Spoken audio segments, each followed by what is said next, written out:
1. Strong hook. The talent trap.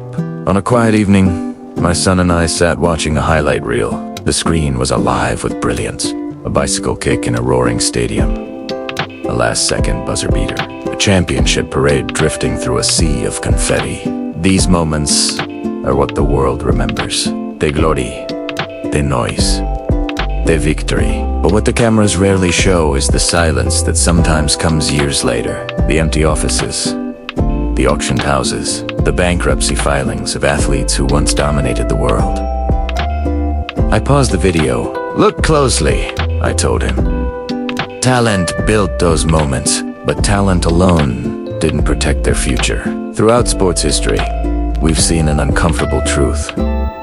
Extraordinary talent does not guarantee financial wisdom. Many athletes have earned fortunes that would last several lifetimes.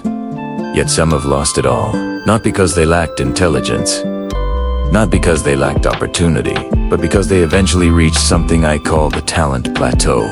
The talent plateau is the moment when skill can no longer outrun poor decisions. In sport, talent can hide mistakes for years.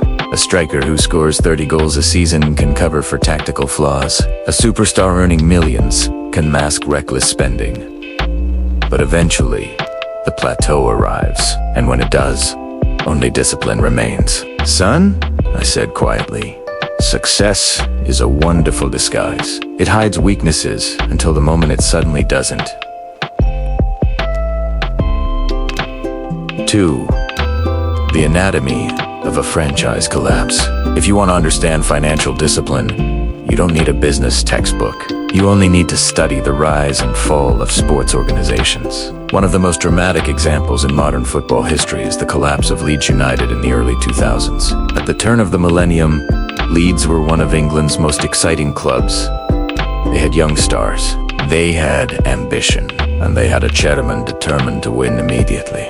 The club's leadership embraced what analysts call a win-now strategy. In football terms, that meant spending aggressively, huge transfer fees, massive wages, borrowed money. Their gamble was simple. If they reached the UEFA Champions League consistently, the television revenue would cover the debt. For a brief moment, the gamble looked brilliant. Leeds reached the semi-finals of the Champions League in 2001. The stadium was electric. The club looked unstoppable. But football has a cruel law. Nothing lasts forever. When Leeds failed to qualify for the Champions League the following season, the financial model collapsed overnight. Debt spiraled past £100 million. Players were sold. The team declined. And within a few short years, Leeds United had fallen into financial crisis and relegation. It was not a failure of passion. It was a failure of discipline. I turned to my son. "This," I said, "is what happens when ambition outruns structure." Sports franchises and personal finances follow the same rule. If your lifestyle depends on everything going perfectly, one bad season can destroy you. 3. Tactical discipline vs. emotional spending. Great teams are not built on attacking flair alone. They are built on structure. Even the most attacking football systems require a disciplined defensive line. Consider the tactical philosophy made famous by managers like Alex Ferguson and Arsène Wenger. Their teams attacked with creativity, but behind the scenes, their organizations were carefully managed. Budgets were controlled. Squads were balanced. Young talent was developed rather than endlessly purchased. Football teaches an essential financial principle. Attack wins match, structure wins championships. The same principle applies to money. Your salary is the attack.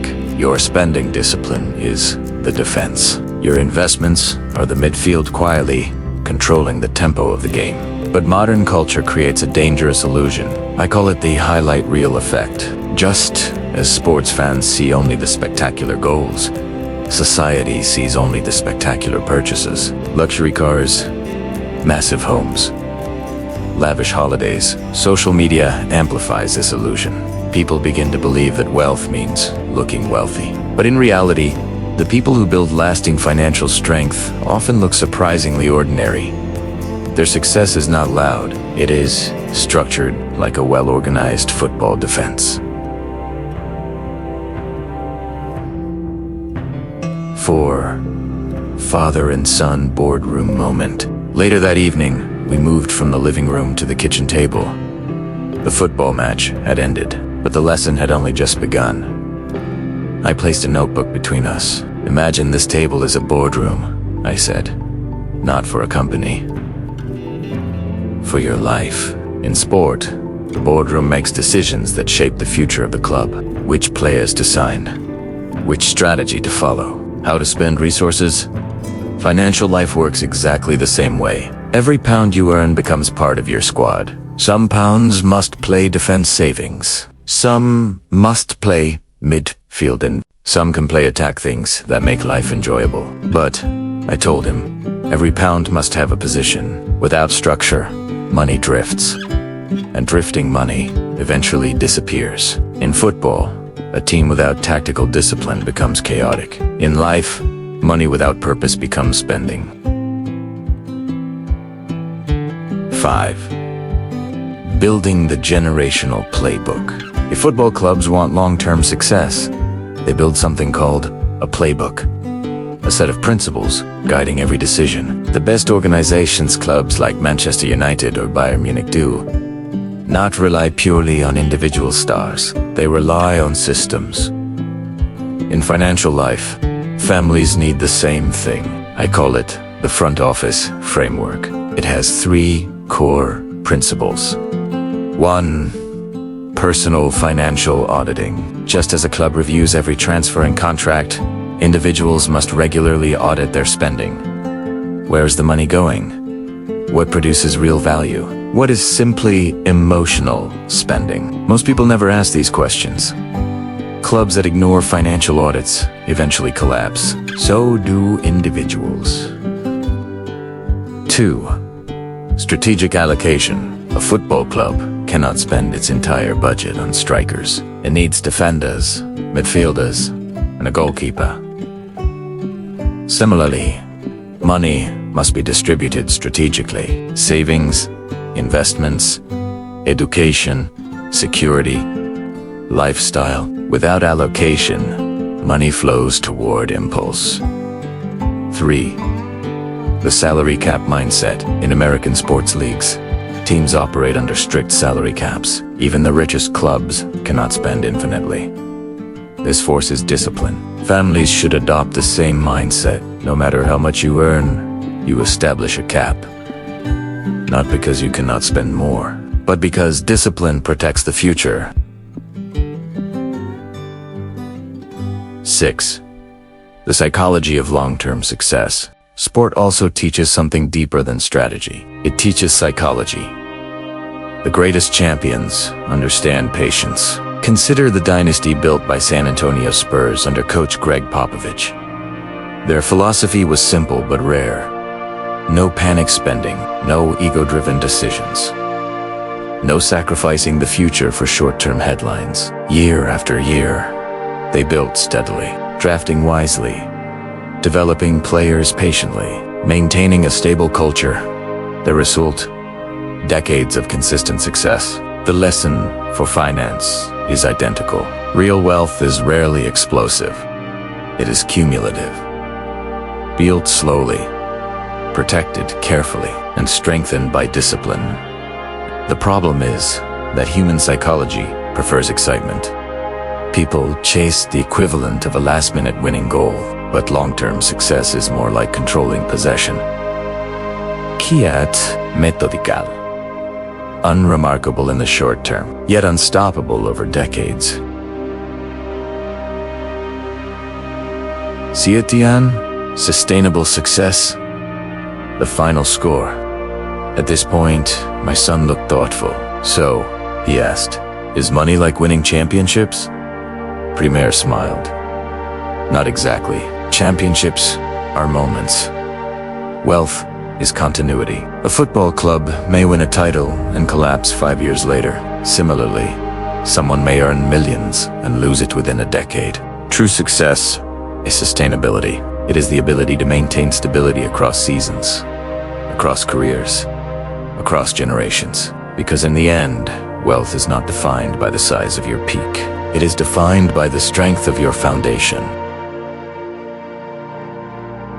Ochum Father S. Message to his son. The house had grown quiet. Outside, the night air carried the faint sounds of distant traffic. I closed the notebook and looked at my son. "Let me tell you something I wish someone had told me earlier," I said. "Money is like a football team. Every player must have a role. Every role must serve the strategy, and every strategy must think about the next season, not just the next match. Son, money's like a team. Every dollar must have a role. Every decision must have a strategy. Spend without thinking, and the team loses shape. Save without purpose, and the team never attacks. But manage money with discipline. Suddenly you control the match." I leaned back in my chair. "The goal isn't to look rich," I said. "The goal is to build something that lasts longer than we do." 9. Powerful conclusion. Sports history is full of dramatic moments, goals that shook stadiums, dynasties that defined eras, contracts worth unimaginable sums. But time humbles everything. Players retire, managers leave, teams rebuild, and fortunes rise and fall. Which is why the most important lesson from sport is not about winning. It is about sustainability, because the truth is simple. Championships fade, contracts expire, careers end, but financial discipline, quiet, patient, structured discipline can protect a family name for generations. That is the real legacy, not the highlight reel, but the strategy behind it.